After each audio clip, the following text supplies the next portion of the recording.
All right, we're going to start our next group. This workshop is called Made in Maui, Turning Ideas into Products and Services. If we can get everybody to have a seat, we'll get started.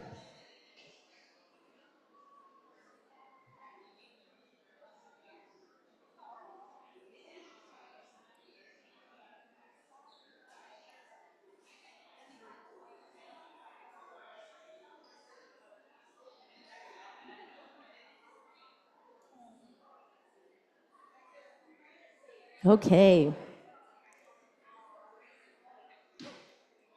So we'd like to get started. Thank you for those who are honoring our time. It's 12:17, and if you're not in this workshop, if you can please make your way to your next area, that would be awesome. If you are, you need to be seated. And thank you to those who are ready. Appreciate it. 5, 4, 3, 2, 1.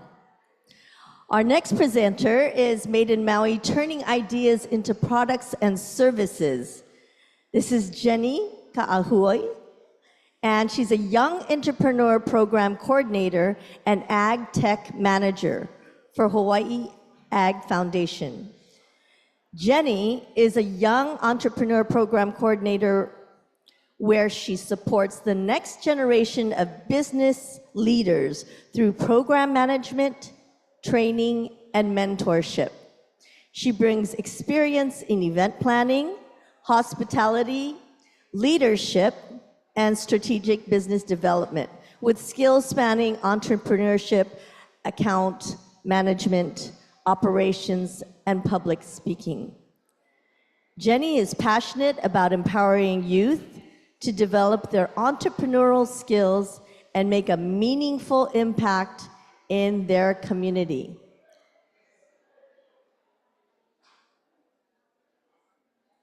I'll give you guys a minute. Are you ready? Let's bring her on. Give her a round of applause. Jennie.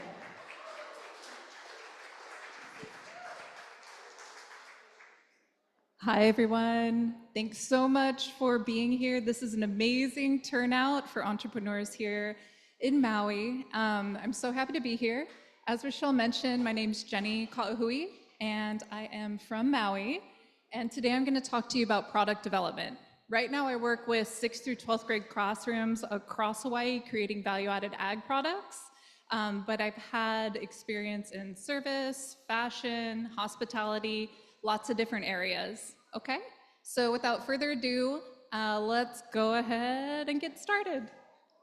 All right, next slide, please. Okay, so what we're gonna talk about today. So we're gonna talk about strategies for product development no matter what stage you are. Can I get a show of hands who actually has a product out on the market already? Does anybody have a product that they have? Raise them high because it's hard for me to see. Okay. So I only see a few hands risen, which I'm going to go with a lot of you might be in the ideation phase and you're thinking about being an entrepreneur. Is that true? Yeah, maybe you're thinking about it? Okay, perfect. Good to know. So what we're going to work on today is looking at mantra for developing a successful product, right?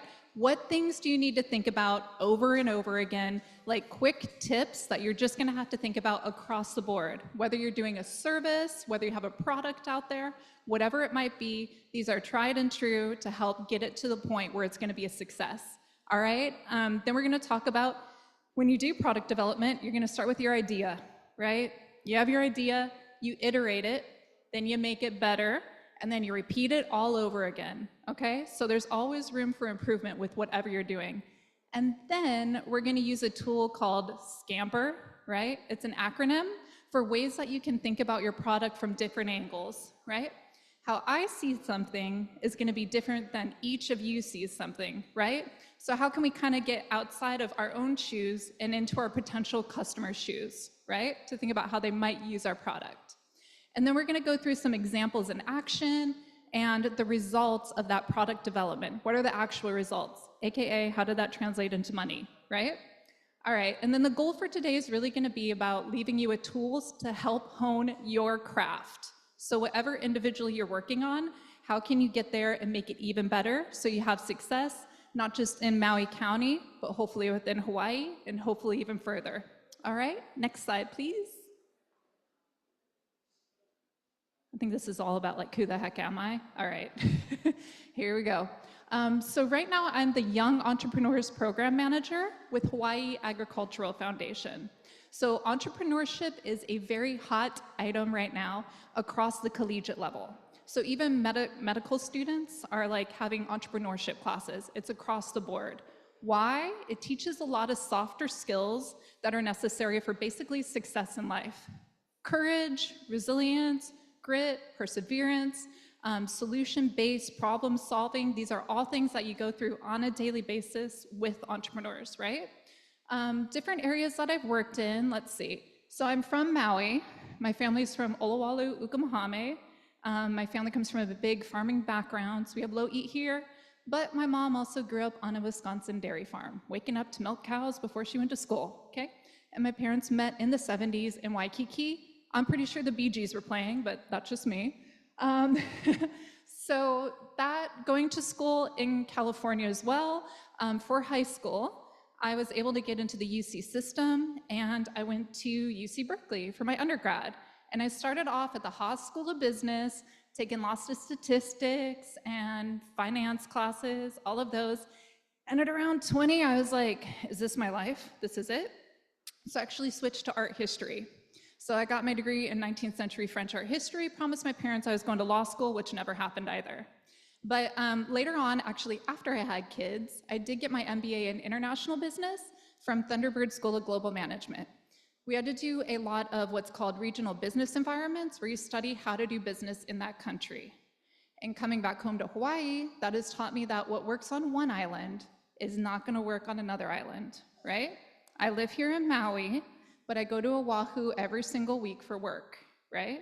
So what's working on Oahu doesn't always work on Maui, which we know, right? Later this afternoon, I'm going to Kauai. They're working with stuff that's even different, okay? So some of the, could you advance the slide, please? Okay.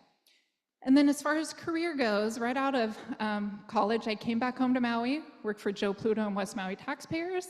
So that was a nonprofit, right? Memberships. I know Joe's still working on lots of projects right now. This is also, my dad decided to do a retirement project in Olowalu, which was open up that juice stand, right? That causes traffic. But back 20 years ago, were there a whole bunch of food trucks around? No, and this was a retirement project of his. Our family no longer operates it, but the people who do operate it do gross over 6 figures per month out of that venue. And what you can sell there are value-added ag products, which is what I teach students to do with YEP, right? Because it's on ag land, you can only sell certain things. Okay, other areas I worked in, let's see. Jennie Kane, I worked in fashion. I like to go to school a lot, so I have a degree in apparel manufacturing. I worked for her over 20 years ago. She's still going strong and has expanded the business. And then at a certain point, we moved to Aspen, Colorado, and I got hooked up with Aspen Skiing Company, where I work for a brand called the Limelight Hotels. It was a mom and pop. They had just bought it, and now there's 6 hotels that are expanding more, okay? All right, next slide, please. So that's a little bit about who I am and how the heck I got here. All right, so the mantra that we're gonna use for today in product development, no matter what your product is gonna be 1, be specific, 2, simplify, and 3, make it an A+, right? We all know when we're in the rough draft form and it's not quite there, right? Okay. So hear me out here. I know you guys just ate lunch, so I'm gonna actually ask you to repeat this. I was a cheerleader for 8 years. So, all right. So I'm gonna say number 1, be specific, and then I want you to repeat me. Sound okay? I'm gonna go over and over this, sorry. Okay, so number 1, be specific. Be specific. Nice, nice, okay. Number 2, simplify. Number 3, make it A plus. Perfect, good job, because getting these keys down, no matter what you're doing, will keep you on track. I happen to be somebody who loves threes, right? When I picked out my car, I needed a 4-wheel drive, I needed a third row because I have 2 kids, and if they brought a friend, we'd have to put them all in the back seat. You know what I'm talking about, right? Practical. And then I also needed it to be leather because kids are dirty and they get everything dirty, right? So threes, enough detail, but it's not overwhelming, right? And that's why we call it like a mantra. If you have another word you want to use for it, it's fine, but I say like a mantra. If I can remember these 3 things, I know I can have success, right? If I keep thinking about my product in those terms. All right, next slide. Okay, so I wanted to give an example of this mantra, specific, simplified, make it A plus, for a business, right? So this is a service. So with the Limelight Hotels, what I touched on is I came into this business when they had just bought a mom and pop hotel, right? Family had been running it since the 1940s, and unfortunately they decided to do a big remodel in 2017. Does anybody remember 2017 and what happened? Yeah, that was a recession. I had a recession baby too, and that's why we moved back to the mainland, right? It was hard. There was no jobs. It was like so hard. So unfortunately, they had decided to do this large remodel, lots of like leases. They didn't even pay for the furniture. It was like a rent-to-own situation. At the end of the day, the Paz family had to sell the hotel. And they wanted to sell it to somebody who hopefully would keep it, you know, some of that flair that they tried to create. So they sold it to Aspen Skiing Company. I know this is way different and outside of Hawaii, but I will tell you it is applicable. Back a little bit later, about, oh, did I say 2017? Sorry, 2007. Never mind, sorry, 2007. But in 2018, what happened is that Aspen Skiing Company and Vail Resorts bought every single ski resort in North America, right? You know what a monopoly is called? Right? A monopoly, they own everything. Well, you got just 2 people owning everything. That's what happened in 2018. So Aspen Skiing Company and Vail Resorts own all the ski resorts now. That's what happened. But with Limelight, what I want to talk about is how we got to be specific, simplified, and make it A+. I was part of the mission statement team on this, so crafting like, what the heck are we and what the heck are we doing? Our sister hotel is one of 2 5-star, 5-diamond hotels in Colorado. There's only 2. There's the Broadmoor, and there's a place called the Little Nell. And the Little Nell, whoever you think goes to Aspen and plays is who stays at the Little Nell, okay? And here we are a little bit like down the road from them. So who the heck are we? What's this brand? What's the services that we provide? Next slide, please. Okay. Perfect. So here's some of the things that we thought about and how it translated. 1, we all wore jeans to work. It was literally, we actually had like Gap 1969 or something. It was like a specific style, right? We all wore, it was our uniform. And what are jeans? Is that like stiff? Is that something like, you know, you're in a business suit? Our friends down the street, Little Nell, you know, they're in suits the whole time. Forbes 5-star, 5-diamond, you have to hit so many points to keep your American Black Amex going, right? That's not what we were doing. We were in jeans to make it look comfortable, right? Was it comfortable? Were we there working? Was I just hanging out? No, I was working, but I was in jeans. So the customer is like, oh, this is at ease. It's something familiar. Other ways that we created comfort was that we were the community's living room, including couches, game room, live music. One of the funner things I got to do was stock that game room. Whatever kind of things my kids liked, I just put into the game room, right, and try it out. All right, we also were big about giving back to the community. So I started off in Aspen, and then as we started to expand, they wanted me to go to the next hotel because the customer service, right? And I actually translate that to the aloha spirit. You just try to be nice to people, right? You try to listen to them, you try to hear what they need, what might not be going right, before you start throwing money at them. I'm like, just listen to them. You know, maybe their trip's not going well and we messed up and you just need to admit it. Done. You want a glass of wine? Great. Do I have to give you $800 back for your room? No, but I listened to you, right? So understanding what your customer wants. But when we went to Idaho, here's the thing. First build in 20 years in that town. 5-story building, about a block big. What do you think the reception was? Big building going up in your town. You think it was well received? Yeah. However, myself, the other team members that came, we were moving there with our families, right? We don't want our kids to be blackballed, like, don't hang out with them, that's the man, we don't want that. One of the biggest things that we did was, one, it snows a lot, right? Do you get to hang out with your friends when it's all like, if it's pouring outside? So, one, all the locals could come in, hang out in the living room. It was like 3,000 square feet, I don't know, that you could hang out in that living room, couches, make it real easy. You could hang out, they could hang out. We also gave back to the community. So every single hotel that's built, there's also a nonprofit arm that specifically contributed to that community that the hotel was going in, right? Were we still bringing more people in and kind of giving that mystique of like what Sun Valley was, right?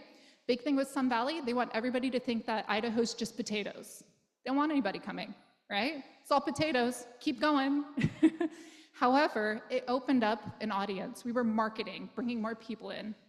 However, the reception changed when we actually opened our doors because we were also including the community in that conversation and we saw what they were doing. Okay, we also had a program called Surprise and Delight. If I knew it was your birthday, if I knew you liked apples, you would get some kind of apple turnover or apple cake, right? Paying attention to what people want, okay? Especially product development. With the YEP kids, I talk about what's your why? Why are you in business? But I heard a great thing last night from one of our guest speakers, and it's, what's your customer's why? Okay? What's your reason for doing business? What's the reason for the customer to buy your product? And somewhere in between there, there's gonna be some middle ground, right? Between it's the right people, but why would they want your product? What's that purpose? Okay. Also, we had something called Pets Are Welcome.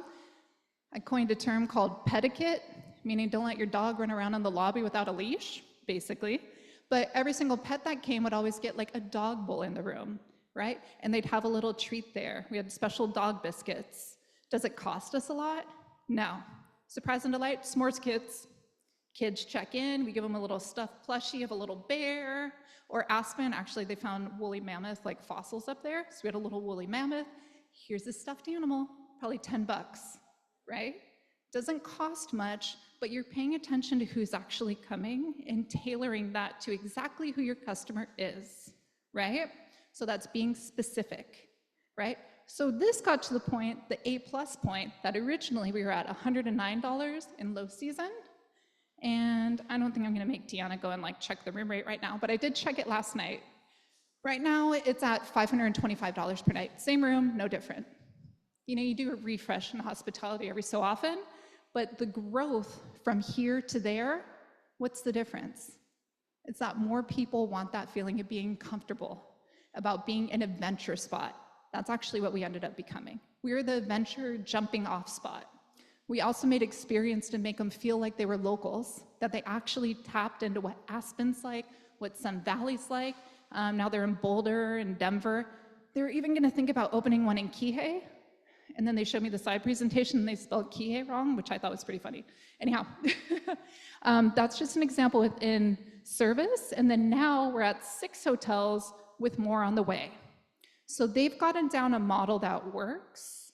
And now what are they doing? They're iterating, they're improving it, and they're repeating it by opening up more hotels, all with the same thing. Every single one's gonna have the community's living room downstairs, because you're gonna get the buy-in from the community there as well, even though you're charging up to $500 per night for a hotel room, right? And this is off season, right? That's it.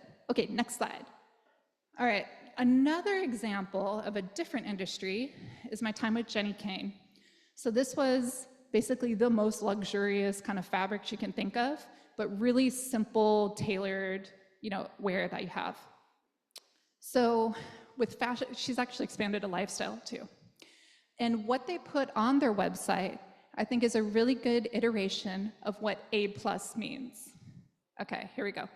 Jennie's uncompromising commitment to quality, design, and lasting beauty are what make every touch point of her world as covetable as can be, right? Does that sound super refined? Does it sound like we're like, yeah, I want some of that, right? Okay, so this is what her brand's all about. I really like that we had the same initials too. So Jennie Kane, Jennie Kaahui, right? Next slide, please. I actually got hired for that job because I wore Chanel flats, straight up. 25 people were in line, they like hire her because I had Chanel flats on. So that's how fashion can be sometimes. It's really Manini, Chanel flats that my dad got for me at Ala Moana because I asked him to, okay? All right. One of the things that Jennie does really well, and again, this is an example of you ideate, and then you improve it, and then you keep repeating it, okay? One thing is that her stuff is actually, it's the power of classics, right? The thing that you go to time and time again, right? I see a white shirt here. I've got a white tank top on, right? Those are things you wear over and over and over again. You just have to, you need the basics, right? However, it's elevated basics with refined touches. This stuff's not cheap. Okay, also heirlooms, right? There's like a fisherman's sweater in cashmere that she does, like looks kind of basic, but you can pass it down, right? And then we have a touch of luxury in your daily life, okay? As you already know, I'm a mom, I'm running around. If I can put on that one cashmere sweater for a second and feel like, oh yeah, I'm a person, great. You got me, you put yourself in my shoes, and I'm like, oh, okay, I can keep going because I have this darn cashmere sweater, right? It's true, you gotta get into the mind frame of what your customer is, whatever it is.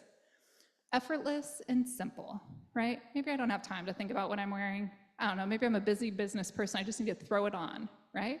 So whatever I buy from Jennie, I'm gonna look like Jennie, I'm gonna be part of that lifestyle. Effortless, modern, that's all what it is, right?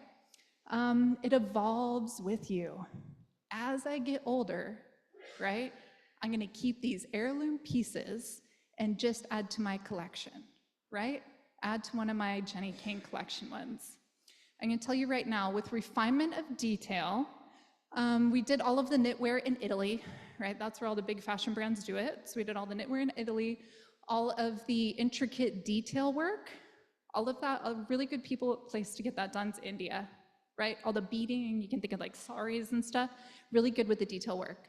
Some of the more basics, China, okay?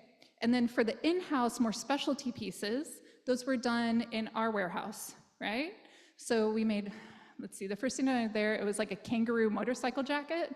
I didn't even know that you could use kangaroo leather at the time, so that was interesting. And also, who I worked for was this guy named John Bowman, who started a brand called Chrome Hearts. They have like $500 sunglasses, okay? And how he got into it, he was the first brand that like kind of tailored down the motorcycle jacket, right? You know, the one with the zippers and stuff. Used to be like bikers used it, right? You know, the big bulky one? They trimmed it down, they trimmed the cut so it'd fit on like a woman's body, right? So it was a little bit more flattering.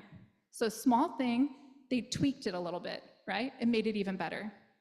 So all of these different things together are Jennie's uncompromising commitment, right, to quality design and lasting beauty, and are what make every touch point of her world as covetable as possible, okay? This is over 20 years ago that I worked for her.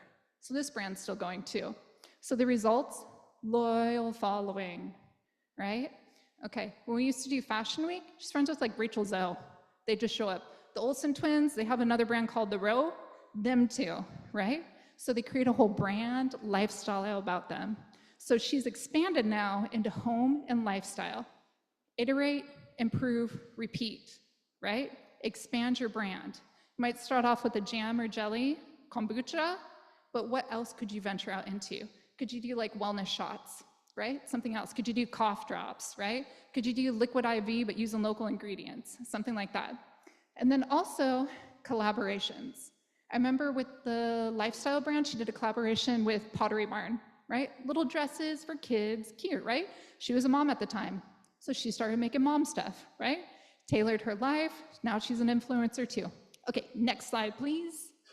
And I already talked about this, but you're going to iterate, what's your idea, make it better, and then you just repeat it. And that goes on and on and on. So when you have your idea, here's the scary part of an entrepreneur. You need to get it out there and get feedback, but you're gonna have to ask people specific things. Not just like, do you like this? Great. Your family's going to say you like it. You're going to have to ask them, how much would you pay for it? Do you know another brand that does this?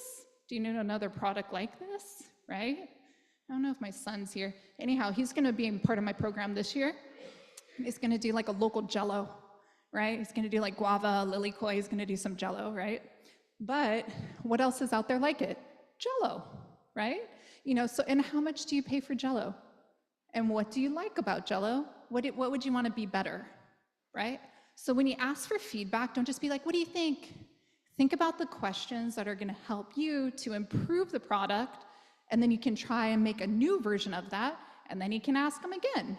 Okay, what do you think of this one, right? So take that feedback and really try to tailor it, but also think about who you're getting feedback from. Get real specific about who your market is. When I was driving over, guess what I saw right by Whole Foods? All those people getting off the cruise ship, right? If my target market was, you know, visitors, guess what? Probably go set up at Whole Foods. Want to try this? There you go. Easy. Whole bunch of people all at once, right? Down the road. Okay, next slide. Rinse, wash, repeat. Oh, is that a duplicate? Okay. What are we talking about next? Oh, Young Entrepreneurs Program. Okay, so this one's kind of crazy. Probably leans into my wanting to think about a whole bunch of ideas at once and then have the kids make it. So really, I work with teachers. And what YEP is I work with student teams led by a teacher mentor to establish small businesses with the goal of creating locally sourced, value-added agricultural products. What kind of resources do you have around you? How could you turn those resources into something profitable? A lot of times we talk about off-grades. What's getting thrown away?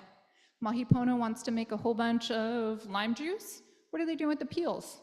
Can you make like candied peel, you know, like kind of little cut up candied peels like that? I was like, make some kind of local, like, I don't know, Sour Patch Kid or something, right? What could I do with something they're gonna throw away already?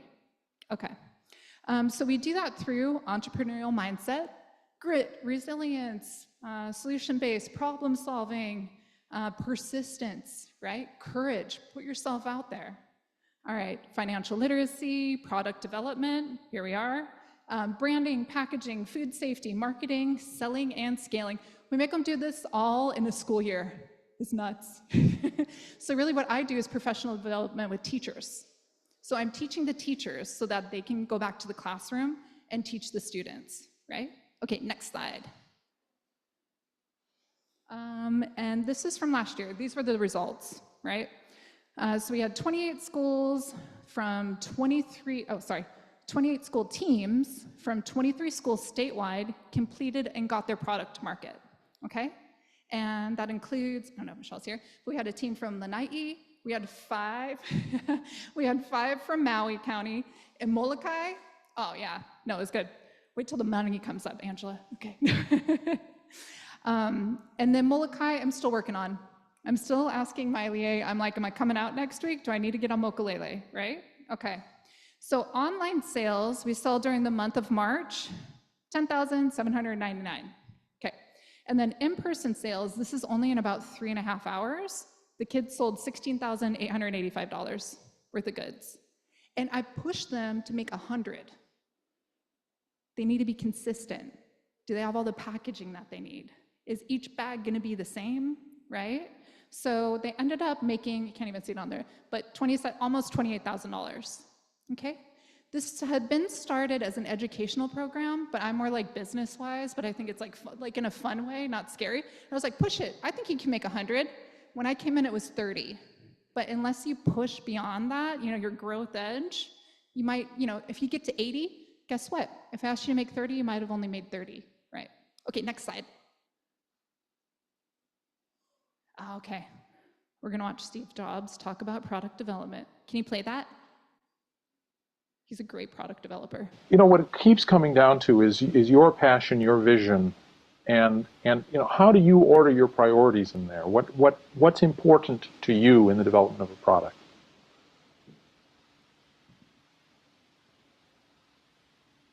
He pauses for effect, thinking, it's coming soon. You know,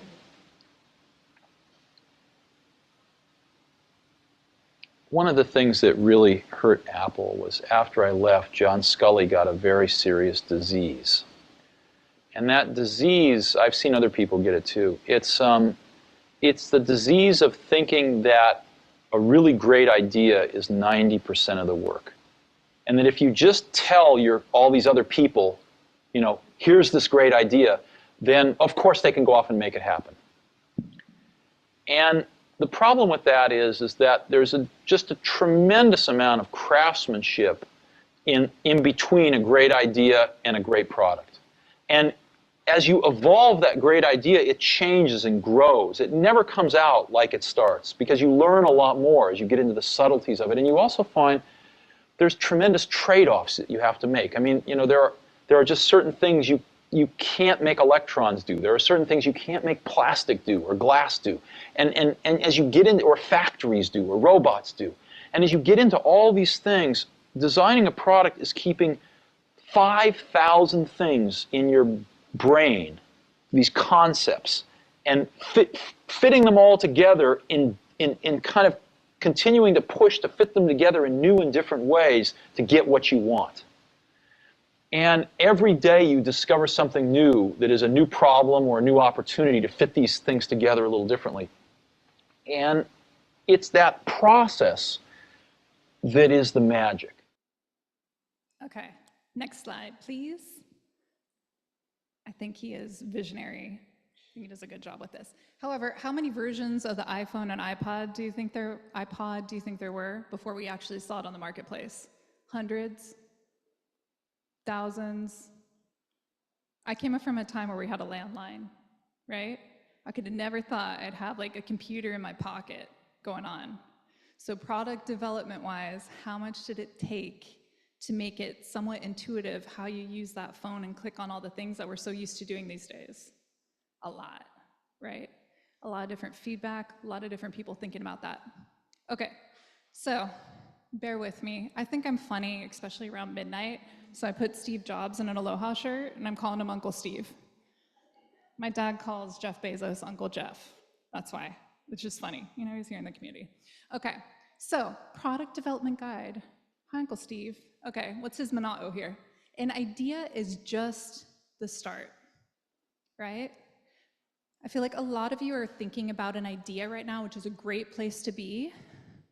But what he really said in here is that there's a tremendous amount of craftsmanship that go from the idea to actually getting the thing to market, right? People see the shiny thing that looks really great on the shelf. The amount of work and time, blood, sweat, tears, bringing the family in that it goes into to actually get it there is tremendous. And everybody's able to do it. It's just like the understanding, like why sugarcoat it? You're gonna be up late, be 2 a.m., your time bows on a thing, you're asking your mom or dad to do something for you, right? My family had the Maui Nui tomato farm back in the day. How long? This is like 15 years ago. And all my aunties would be out there harvesting tomatoes with the family. That's how you actually got that box down to longies, right? And mamas. It was like the whole family was there like packing boxes. Gotta do what you gotta do, right? Okay. Where you start and where you end are vastly different, right? So what that idea that you have in your mind, what that is, and where you actually end up are probably not gonna be the same, right? And that's okay, because the process is the magic. Simple, right? It just takes a lot of time, right? Just take a lot of time and that persistence, keeping after it. Next slide, please. Okay, we're gonna watch one more, and this is specific to product development. Our marketplace for YEP is actually on Shopify. Another tool, there's a whole bunch of videos on Shopify, right? They want you to be selling online. And there's a lot of tools now that make it easy to open up a marketplace on Shopify. Okay, but I like how she talks about product development. All right, play please. If you have a product idea and you want to bring it to life, here's how to do it in 6 steps. First off, let me start by saying that developing an original product idea and bringing it to market isn't a straight line. Everyone has different variables like budget and industry, so there's no blueprint for this process, but there are similarities in approaches that founders take. So today, I'm going to teach you 6 steps that have been consistently used by entrepreneurs to successfully start a business and ship their original product. At the end, I'll also go over tips for the most popular industries, including fashion, food and beverage, and beauty and cosmetics. Stay tuned for that because this is industry-specific advice that you'll need to know. We're going to go over each one in depth.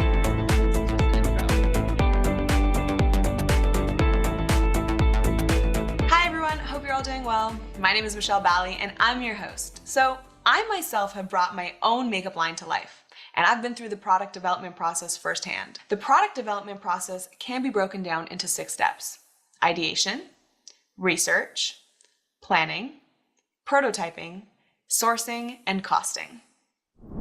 The first step is coming up with the idea.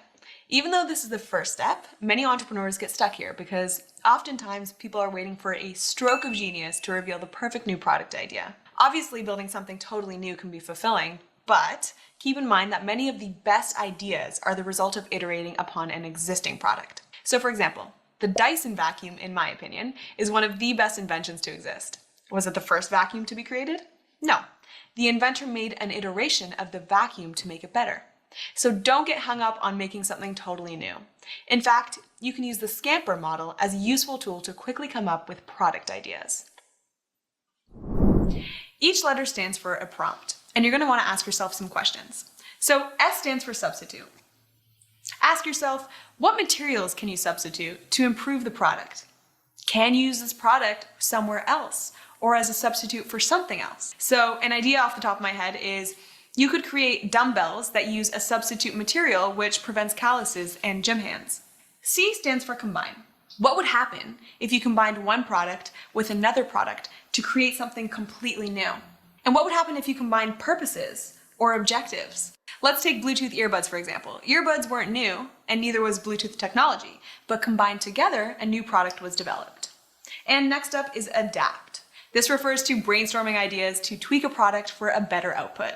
So ask yourself, what do we need to change in order to reach better results? So let's say the issue isn't the product itself, but maybe there's just not enough of the product to meet demand. In that case, you'd adapt the manufacturing process and keep the product the same. M stands for modify. Here, you think about how you can modify systems and processes in order to disrupt an industry. This step makes you think about the bigger picture, not just the product itself. So you ask yourself, how can we change the process in order to work more efficiently? If the market was different, how would the process look like then? So let's take a look at Netflix, for example. They modified a system. They modified the way that people consume movies in order to disrupt the film industry. Let's look at put to another use. So we touched on this briefly, but this technique goes into depth about how to shift an existing product to another market segment or user. So ask yourself this: what are the benefits for the product if used elsewhere? Can we recycle another industry's waste for a different use? Next is eliminate. So this is my favorite because it's the most challenging, but here you're seeing what you can take away from the product or process to force you to look at this from a new angle. So ask yourself, what would happen if we removed a specific part? And if we had to strip the product down to its essentials, what parts would we keep? And the last one is reverse. So innovating can happen simply by changing the order of the process. Ask yourself, what would happen if we produce this backwards? How can we rearrange these steps for a better outcome? As you're doing this method, keep in mind that someone once said, there is nothing new under the sun, but there are lots of old things we don't know. This method really works when you set a timer for 3 minutes. So just jot things down, everything that just comes to mind, unfiltered, and you'll activate the subconscious and potentially transform existing ideas. Okay, perfect. Research. Go ahead and move on to the next slide. And we are going to do this 3-minute thing based on what your product is. But we're going to talk about what each of these letters are. Let's see. Anything stood out to you there? Any different way you might think about what you're currently doing? No? 0? I kind of like it. All right. What idea could you take and adapt it locally? That's actually what I love doing with all the kids with YAP, is like, what do you already get? Like, do you get Cheez-Its? Is there something we could like put in there that's different? One of my favorite YAP products to date was a macaroon using macnut flour, right? So macaroons usually make with almond flour. However, do we have almonds here in abundance? No, that's pretty much California, right? Could you just swap that one main ingredient, right? Macnut flour, but still keep it in that same, like they used lavender from the lavender farm, local honey, Kaahui coffee, right? Those flavors. So not just incorporating the flavors, but actually changing the recipe. All right, next slide. All right, we'll go quick. Substitute, combine, adapt, modify, put to other use, eliminate, reverse. And again, be specific, simplify, make it A+, right? And I even created a guy that's kind of local. It's supposed to be a mongoose, kind of looks like a prairie dog. I don't know. Yeah. All right, next, please. I thought mongoose scamper around, right? Okay, substitute, why it matters. Substitution can reduce the reliance on imports, cut costs, or elevate quality to premium levels, right? In Hawaii, it localizes supply chains and strengthens authenticity. If I was talking about the macaroon, right, that's what they call it, M-A-C, capital, macaroon, you know what, you can charge a pretty high price for those. People will buy those cookies at a high price because macnuts are expensive, right? So the ingredients are matching what the end product is, something that's gonna have a higher price. It's not Chips Ahoy, okay? All right, so if you replace one element of your product, right, process or business model with another that performs the same function. Food, ulu flour instead of wheat flour. Ulu Cooperative right now is making animal crackers with Diamond Bakery. They're going out into the schools, right? If you use just ulu flour, it's also gluten-free, okay? Okay. Beauty CPG, kukui oil, luxury, or you could even use sunflower oil, right? Pacific Biodiesel, Kelly King, right? What is it? Maiden Naturals. So you can also use the sunflower oil in a product, right? Or kukui nut oil. All right. And then here's one for service, right? Replace in-person guides with self-guided audio tours in multiple languages, right? That doesn't even require you to be there. It can be an app. People are like, I wonder what the heck's around here. Cool, download this app, right? Home CPG, you know, swap out beeswax or soy. What kind of materials, resources do we have around here that we could do a tweak on something already in the market? Because you know what? People are already buying that thing in the market, right? So it's already been kind of tested. So it doesn't need to be a huge start from the ground up. There's nothing new under the sun. Can you just put in and substitute one area? Artists maybe substituting traditional materials with sustainable local ones. And then the key takeaway, the right substitution changes both the cost structure and the brand perception. Next slide, please. Do not discount the Hawaii brand. People love it. When I was in hospitality in the mainland, I always kept my 808 number because the people who were pissed off, mad about their stay, as soon as they called my 808 number, would start telling me about their vacation to Hawaii, okay? There's a mystique, and we gotta get a lot better about storytelling, not just about Hawaii, but about our specific areas, okay? All right, C, combine. Merge two or more ideas. I love how they made a onesie. In the video, did you see that? It was like a shirt and pants, and they made it, I was like, that's the combine? However, the one I wanna talk about, because I was that entrepreneur kid, right? I was like, I come from like the VCR time. I was like, Mom, why don't they have TV and VCR together? She's like, that's a great idea. And then guess what? Then they did, right? But what two things can go together to make it even easier, right? What could you do?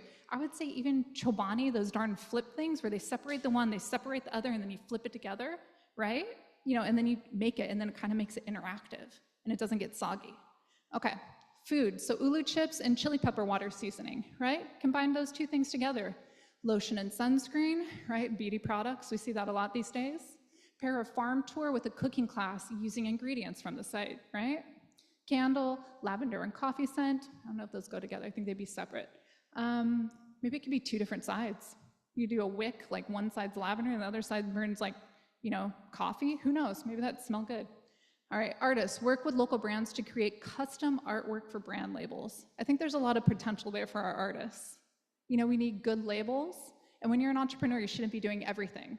Leave it to the people who are really good at their craft and think about what you can do and what you might want to get somebody else to help you with.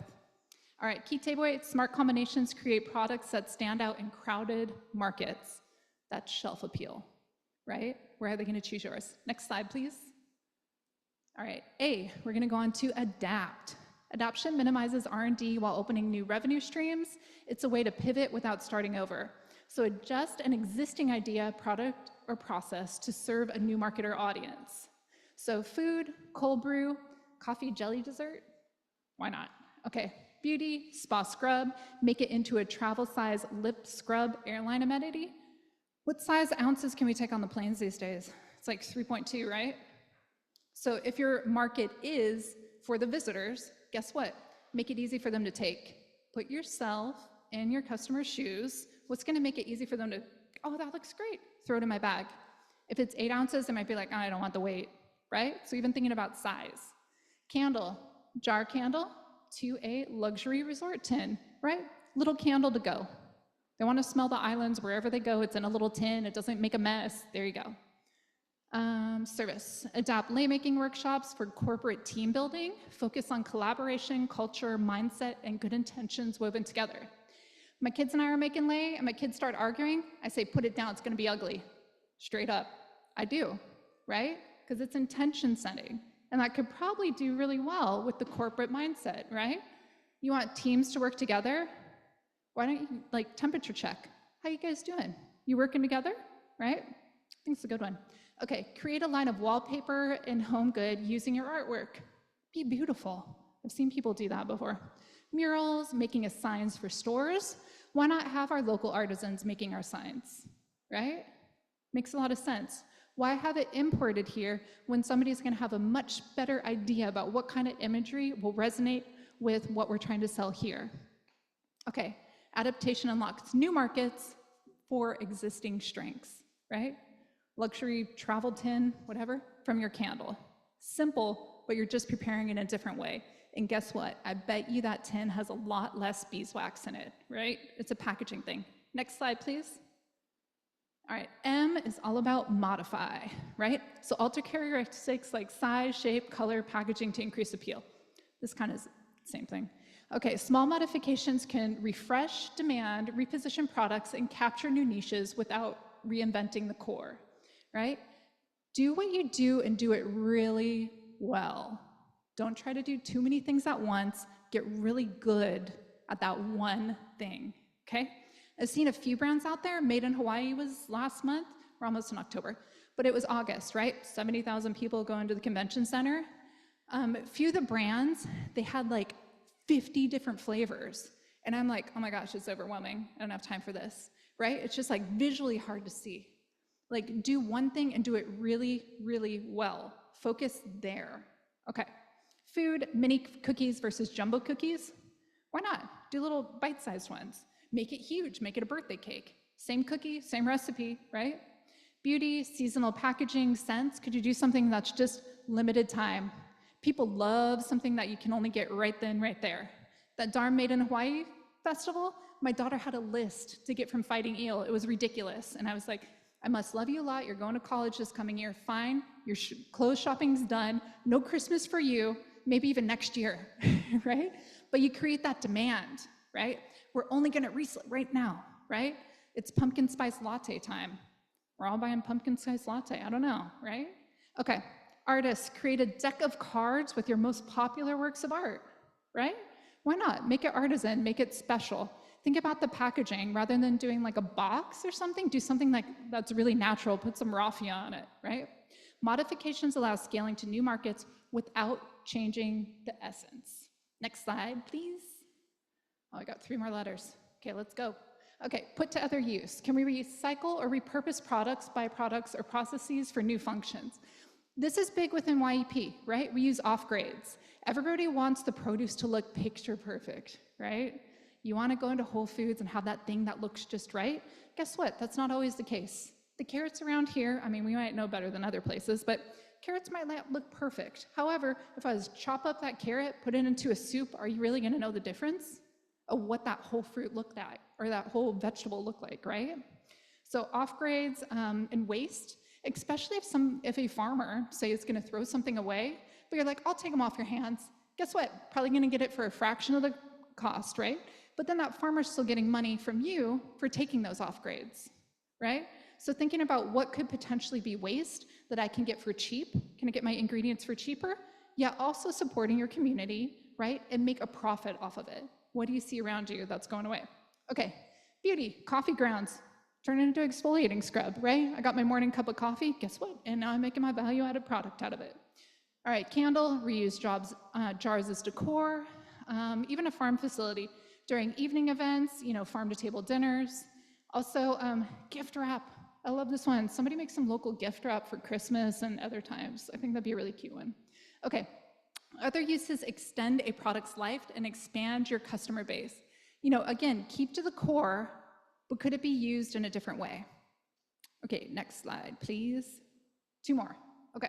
E, eliminate. If you strip down the product down to the essentials, what would we keep? Remember our mantra? Simplify it, right? Keep it simple. Get to the core of what you're trying to do. Keep it real simple, right? Are you doing a line of candles, tropical flavors? We make a guava candle, right? A guava scented candle. Like, make it real, get down really to the core about what you're trying to do there. So simplification strengthens positioning, lowers cost. You're not spending money on stuff you don't need to spend money on, because you have a very good sense of what you're actually selling. And even if you're selling a product, it's probably more that customer experience is what you're selling. Does it make them feel good? Does it make their life easier? Carabiners, what's it called? Your mountain climbers and stuff, they use those. Guess what? Moms love them. Workers love them, right? Because it's functional, right? Put yourself in their shoes, and sometimes even who you're marketing to, it expands anyhow. Okay, artists, simplify your artwork down into clean designs that translate onto products. Logos, labels, merchandise, even service. Eliminate, right? Remove large group sizes, only offer small intimate tours, such as for destination wedding groups. My sister got married this summer. It was pretty stressful because I had so much free time. I'm like, yeah, I'll plan your wedding. 50 people came from South Carolina. You think I had the time to plan excursions for them? She's 37. She didn't even have her wedding license. I'm not joking, but I love her. She's my sister. I'll do anything for her. However, if you tailored it specifically for people who are doing a destination wedding as this is an excursion day for your family, you make it easy for them. You're solving that problem of I have all these people coming, oh my gosh. Great, there's a market right there. Okay, next slide, please. Okay, we're almost at the end. Reverse, flip assumptions, roles, or processes to find new perspectives. Okay, reversal changes norms and reveals hidden opportunities, right? Think about your product from many different sides. You're so in it that it's hard for you to look outside of it, right? So what if it was farm to table? What if you brought the table to the farm? Go to the hotel, give them farm life. They want to drive all the way up country, bring it right there to them. I'm not saying that you bring your cow down there, your goat, and it's eating up people's papers there, but can you give them a taste of that, but take it to them, right? Beauty, spa at-home kits instead of spa visits, from ambiance, to therapy ritual. Have a candle ceremony. Okay, next slide, please. All right, next slide. Okay, innovation saying no to 1,000 things. Okay, next. Okay, and one more, because we're short on time. Okay, so I was gonna have everybody think about what this is, but I think you might have to do this on your own, because I think we're coming up on time pretty quickly. So, do we have time for questions? Yeah? Okay, perfect. So you're gonna leave it there, but if everybody can set a timer and on their own time, try this one out and go through each of those steps, okay? And that's for your particular product, okay? So right at the top, whatever your product or service is, and then on your own time do this. Otherwise, I think we got 3 minutes. Okay, at this time I'm gonna ask some questions. No, you're gonna ask some questions. I'm gonna pass you the microphone. So do we have any questions? Raise your hand. Only got a few minutes here.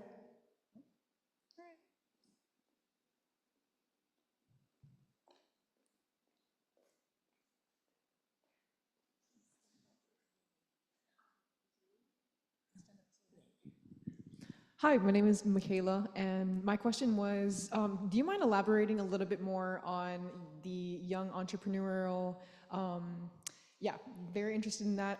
And then another question, I guess specifically, like how you were saying, are you involved with the schools?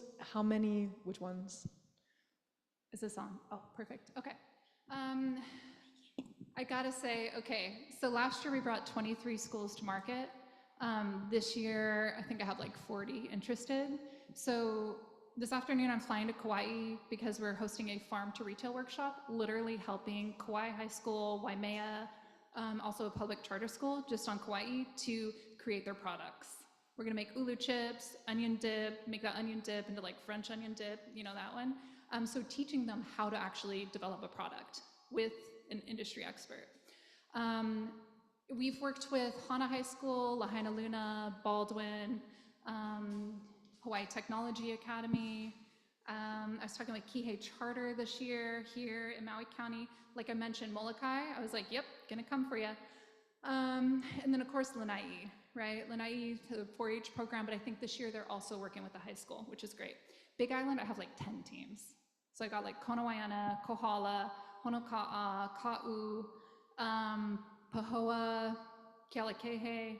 I'm like, I was in Waimea last week too, because it was career day for 5th and 6th graders. Guess what? If we start piquing their interest now, then they get into it. A lot of them want to be YouTubers. And I was like, figure out branding. And I'm like, what are you all about? This is what I told them. I'm like, 3 things. Your family, are you committed? Are you a team member? I'm like, think about branding. A lot of chefs, a lot going into whatever field their parents are in. So yeah, young entrepreneurs started 2018 and really teaching entrepreneurship, right? Where the heck do you start? Everybody loves the word, but how do you actually put it into action?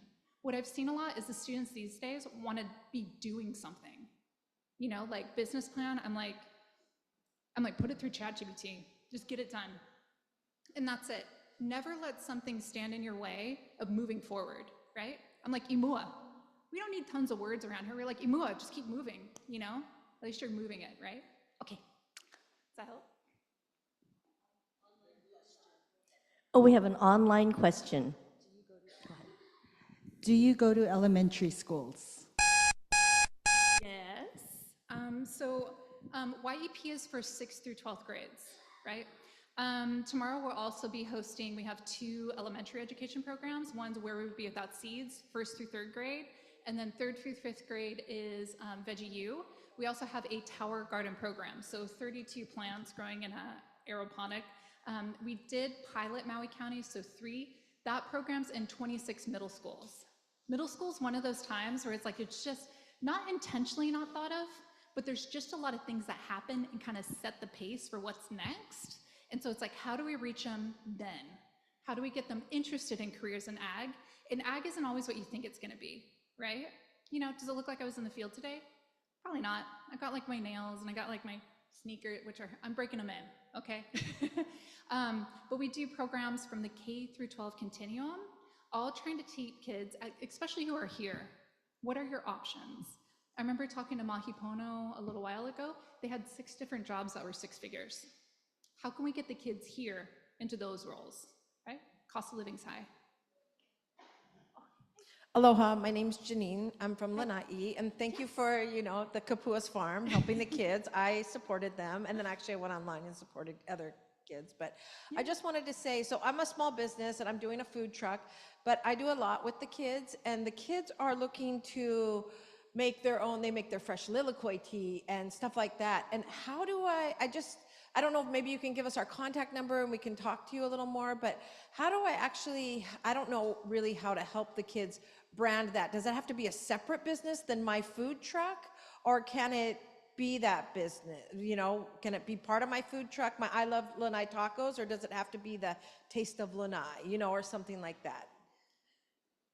I think it all depends on what you're doing. And like, to me, the first thing that comes to mind, and I was like, I love collaborations, right? If a local brand is collaborating with something else, so it could be their own brand, X your food truck, right? Like it's a specific thing for that, brand. But the other thing I want to touch on, because you're Lanai, real quick, is that thinking about where you're selling your products, You know, can you go to Made in Hawaii once a year? Can you live in your community but go to larger markets certain times of year so that we can stay and live where we want to live, but then also make a living? Is it going to be your main job? Who knows? I hope so. But it can also be another revenue stream, right? I grew up, my parents always had 2 jobs. Yeah. Okay. Thank you so I gotta much. go. Let's give it up for Jennie. That was a really great job.